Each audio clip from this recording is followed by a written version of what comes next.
السلام علیکم ورحمۃ اللہ وبرکاتہ۔ بسم اللہ والصلاۃ والسلام علی رسول اللہ، اما بعد۔ ریاض الصالحین کا 14 نمبر باب، باب فی الاقتصاد فی العبادۃ یا باب فی الاقتصاد فی الطاعۃ، اس سے آج حدیث نمبر ہماری 150 نمبر ہے۔ امام صاحب اس حدیث میں تقریباً 7 روایتوں کو لے کر آئے ہیں، تو ہم انشاءاللہ پہلی روایت میں باقی مفہوماً پڑھیں گے۔ وعن ابی محمد عبداللہ بن عمرو بن عاص رضی اللہ عنہما قال، سیدنا ابو محمد عبداللہ بن عمرو بن عاص رضی اللہ تعالی عنہما سے روایت ہے، اخبر النبی صلی اللہ علیہ وسلم انی اقول، کہ اللہ کے نبی علیہ الصلوۃ والسلام کو میری طرف سے یا میری بابت یہ خبر دی گئی یا اطلاع دی گئی یا بتلایا گیا، واللہ لأصومن النہار، کہ میں نے جو کہا تھا کہ اللہ کی قسم میں دن کو روزے رکھوں گا، وَلَأَقُومَنَّ اللَّيْلَ مَا عِشْتُ، اور جب تک میں زندہ رہوں گا رات کو قیام کرتا رہوں گا۔ فقال رسول اللہ صلی اللہ علیہ وسلم، تو اللہ کے نبی علیہ الصلوۃ والسلام نے مجھ سے کہا، انت الذی تقول کذالک، کیا تم نے اس طرح ہی کہا ہے یا تم نے یہی باتیں کہی ہیں کہ میں دن کو روزہ رکھوں گا اور رات کو قیام کروں گا جب تک میں زندہ ہوں؟ فقلت له، تو میں نے کہا اللہ کے نبی علیہ الصلوۃ والسلام سے میں نے کہا، قد قلته بأبی انت و امی یا رسول اللہ صلی اللہ علیہ وسلم، بے شک کہ میں نے یہ کہا ہے اللہ کے نبی علیہ الصلوۃ والسلام، اور ساتھ سیدنا عبداللہ نے عبداللہ بن عمر نے یہ بھی کہا، ابو محمد عبداللہ بن عمر نے، کہ اے اللہ کے نبی میرے ماں باپ آپ پر قربان ہوں، بے شک کہ میں نے یہ کہا ہے۔ قالا، تو اللہ کے نبی علیہ الصلوۃ والسلام نے فرمایا، فإنک لا تستطيع ذلك، اے عبداللہ تم یہ استطاعت نہیں رکھتے، اس کام کی استطاعت نہیں رکھتے، پس فصم وافطر، پس تم روزہ رکھو اور افطار کرو، ونم وقم، اور سو بھی اور قیام بھی کرو، یعنی نیند بھی کرو اور قیام بھی کرو، وصم من الشہر 3 ایام، اور مہینے کے 3 دن روزے رکھو یا 3 روزے رکھو ایک مہینے میں، فإن الحسنۃ بعشر امثالها، بے شک کہ درجہ ایک نیکی جو ہے اس کے 10 درجے ہیں، وہ 10 کے برابر یا 10 کی مثال ہے اس کی، وذالک مثل صیام الدہر، اور اگر تم ایسا کرو گے تو یہ پورے سال کے یا پورے زمانے کے روزے ہوں گے۔ قلت، سیدنا عبداللہ کہتے ہیں میں نے کہا، فإنی اطیق افضل من ذلک، بے شک کہ میں اس سے افضل کی طاقت رکھتا ہوں یا اس سے زیادہ کرنے کی طاقت رکھتا ہوں۔ قلت، قال، تو اللہ کے نبی علیہ الصلوۃ والسلام نے فرمایا، فصم یوما وافطر یومین، تو اللہ کے نبی علیہ الصلوۃ والسلام نے ان کے اس مطالبے پر کہا کہ ایک دن روزہ رکھو اور 2 دن افطار کرو، یعنی 2 دن روزہ نہ رکھو، ایک روزہ رکھنے کے بعد 2 دن کا نگا کرو۔ قلت، پھر میں نے کہا، فإنی اطیق افضل من ذلک، بے شک کہ میں اس سے بھی افضل کام کرنے کی اہلیت رکھتا ہوں، اس سے بھی زیادہ کی طاقت رکھتا ہوں۔ قال، پھر اللہ کے نبی علیہ الصلوۃ والسلام نے فرمایا، فصم یوما وافطر یوما، ایک دن روزہ رکھو اور ایک دن افطار کرو، فذالک صیام داؤد علیہ السلام، بے شک کہ یہ داؤد علیہ السلام کا روزہ ہے، وہو اعدل الصیام، اور یہ جو طریقہ ہے یہ داؤد علیہ السلام کا روزہ رکھنے کا جو طریقہ ہے یہ سب سے زیادہ معتدل اور مناسب طریقہ ہے۔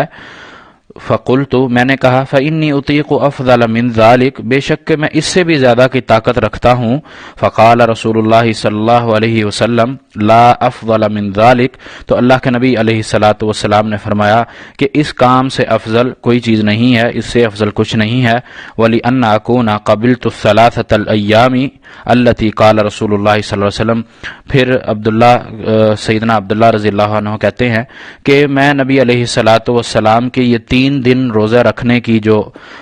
پیشکش تھی یا جو اللہ کے نبی علیہ الصلوۃ والسلام کا یہ فرمان تھا، اسی کو میں قبول کر لیتا جو اللہ کے نبی علیہ الصلوۃ والسلام نے فرمایا تھا۔ قال رسول اللہ صلی اللہ علیہ وسلم، اللہ کے نبی نے فرمایا تھا، احب الی من اہلی و مالی، تو اگر میں اس چیز کو قبول کر لیتا، اللہ کے نبی علیہ الصلوۃ والسلام کی اسی چیز کو میں مان لیتا، ایک مہینے میں 3 روزے رکھنے کو، تو یہ میرے لیے اپنے اہل اور عیال سے، یعنی مال سے، اہل اور عیال جو گھر والے ہیں ان سے، اور اپنے میں جو میرا مال ہے اس سے مجھے سب سے زیادہ محبوب ہوتا۔ وفی روایت، یہ صحیح بخاری اور مسلم کی روایت ہے، اور اسی طرح امام صاحب باقی 6 روایات اس سے ملتی جلتی لے کر آئے ہیں جو سیدنا عبداللہ سے ہی ہیں، کہ جن میں یہی بتلایا گیا ہے کہ اللہ کے نبی علیہ الصلوۃ والسلام سے جو معاملہ ہوا، جو مناقشہ ہوا، بات چیت، مکالمہ ہوا سیدنا عبداللہ کا، وہ اسی پہ ہوا کہ اللہ کے نبی علیہ الصلوۃ والسلام سیدنا عبداللہ کو یہی حکم دیا، یہی فرمایا کہ اپنی عبادات جاری رکھو، لیکن اس میں میانہ روی، اس میں درمیانہ پن، اس میں معتدل مزاجی یہ لازمی ہے تاکہ جسم پر بھی بوجھ نہ پڑے۔ اور اسی طرح اللہ کے نبی علیہ الصلوۃ والسلام نے اپنی آنکھوں کا حق بھی بتلایا، جب انسان سوتا ہے تو جسم کا حق بھی بتلایا، اس کو آرام چاہیے، آنکھوں کو آرام چاہیے۔ اسی طرح گھر والوں کا حق بھی اللہ کے نبی نے بتلایا کہ وَإِنَّ لِزَوْجِكَ عَلَيْكَ حَقًّا، کہ تمہارے اہل کا، تمہارے گھر کا، تمہاری بیوی کا بھی تم پر حق ہے۔ اور اسی طرح اللہ کے نبی نے زوار یعنی زیارت کرنے والے، آنے جانے والے جو گھر پر ہوتے ہیں ان کا حق بھی بتلایا۔ تو اس لیے سونا بھی چاہیے، قیام بھی کرنا چاہیے، اللہ کی عبادت بھی کرنی چاہیے، اور اپنے معاملات جو ہیں وہ بھی نپٹانے چاہیے۔ اسی طرح روزہ بھی رکھنا چاہیے اور اس کے ساتھ افطار بھی کرنا چاہیے۔ اگر انسان یہ جو ایام بیز کے، ان کو ہم کہتے ہیں آج ایام بیز کے روزے، جو اللہ کے نبی نے ایک مہینے میں 3 روزے بتلائے تھے، تو ان روزوں کو رکھنے کا یہ کہ ایک روزہ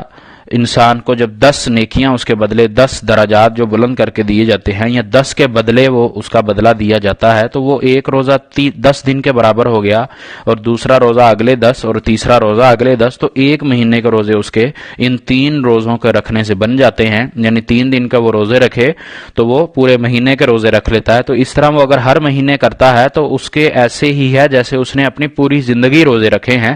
رمضان کے روزے اور اس کے علاوہ پھر یہ ہر ماہ کے 3 روزے۔ اس کا مطلب کہ اس نے پورے 12 مہینے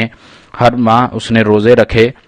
اور یہ داؤد علیہ السلام کا روزہ اس کو اس لیے قرار دیا کہ داؤد علیہ السلام ایک دن روزہ رکھتے اور ایک دن افطار کرتے، اور یہ سب سے محبوب عمل تھا، روزے رکھنے کا سب سے بہتر اور مناسب طریقہ یہی تھا۔ اسی طرح دوسری روایات میں اللہ کے نبی علیہ الصلوۃ والسلام نے قرآن مجید پڑھنے کا بھی طریقہ بتلایا، رات کی عبادت کا طریقہ بھی بتلایا، رمضان کے روزے اور نفل روزے رکھنے کا طریقہ بھی بتایا۔ اور پھر سیدنا عبداللہ اپنی آخری زندگی میں اس قول کو اور اللہ کے نبی کے اس فرمان کو یاد کر کے اس پر افسوس کیا کرتے تھے کہ کاش کہ میں اس وقت اللہ کے نبی کا وہ فرمان مان لیتا کہ میں 3 روزے ہی رکھتا اور اپنے اوپر میں جبر نہ کرتا۔ دوسری روایت میں یہ الفاظ موجود ہیں کہ سیدنا عبداللہ نے کہا کہ میں نے اپنے اوپر تشدد اختیار کیا، اپنے اوپر میں نے شدت چاہی تو اسی طرح میرے اوپر شدت کر دی گئی کہ اللہ کے نبی صلی اللہ علیہ وسلم نے روزے سے مجھے منع کیا کہ روزہ بھی کرو، افطار بھی کرو۔ میں اپنے آپ پر کہتا گیا کہ میں اس سے زیادہ کی طاقت رکھتا ہوں، اس سے زیادہ کی طاقت رکھتا ہوں، تو اسی طرح میرے پر وہ لگا دیا گیا، جس طرح میں نے اپنے جسم پر، اپنے آپ پر تشدد کرنا چاہا اسی طرح ہی وہ حکم میرے لیے ہوتا گیا۔ تو اسی طرح اس حدیث میں ان تمام روایات میں یہ تقریباً 7 روایات ہیں جس میں تمام حق ادا کرنے کی بھی ہمیں حکم دیا گیا ہے، اور اپنے جسم کا، اپنے اہل کا، اپنے آنے جانے والوں کا، یہ تمام حقوق ادا کرنے کے ساتھ یعنی ہمیں حقوق العباد پر بھی توجہ دلائی گئی ہے اس حدیث میں۔ حقوق اللہ جس پر ہم زیادتی اگر کریں تو اس سے منع بھی کیا گیا ہے۔ حقوق اللہ میں میانہ روی، عدل اختیار کرنے کا ہمیں حکم ہے، اور اسی طرح حقوق العباد میں بھی